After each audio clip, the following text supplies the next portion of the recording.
баланын өнүгүшүнө, психологиясына, психикасына жана анын билимдүү, илимдүү болуп, жетик инсан болуп чоңоюшуна, анын ыйманына деле телефондун зыяны аябай күчтүү. Эмне үчүн? Себеби биринчиден бала укканын кылбайт, көргөнүн кылат. Апасы деле телефондо, атасы деле телефондо, ал эмес чоң энелер деле неберелерин чыгарып коюп, YouTube карап отурушат го.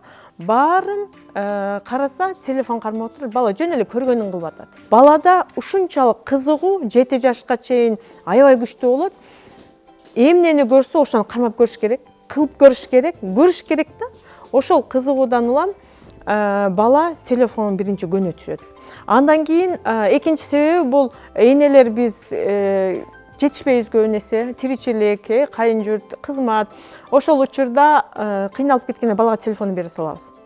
Баланы карашыбыз керек да, соротушубуз керек, көңүл бурушубуз керек. Анын ордуна 3 айлык балага деле телефонду коюп берип коюп атабыз. Азгырыкты көргөндөн кийин баланын кабыл алуусу ушундай, эмнени көрсө ошону чап кармап кабыл алып алат да. Ал телефонду көр, ошону көрдү, ошонун ичине кирип кетет. Анан телефонду көп психологдор менен приложенияларды, YouTube, TikTok'ту өчүрүп атышат.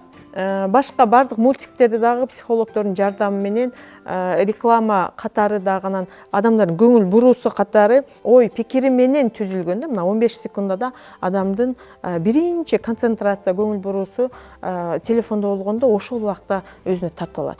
Чыдамсыз, сабырсыз, такыр, туруксуз бала болуп калат. Билесиздерби? Телефонду көрүп атып эле интернет өчүп калса, ыргытып берет же чалкасынан кетип калат бала. Ушунчалык баягы телефонго кирип кеткен учур болот да. Ал деген сөз баягы гормон бөлүнбөй калды, адам кыжырланып, ошону каяктан алыш керек? Физиологиялык жактан өзүн канааттандырыш керек болуп калат. Ошого бул жерде азгырыктуу азыркы заманда балдарды телефондон алыс кармашыбыз керек. Бирок бала өзүн өзү алыс кармай албайт.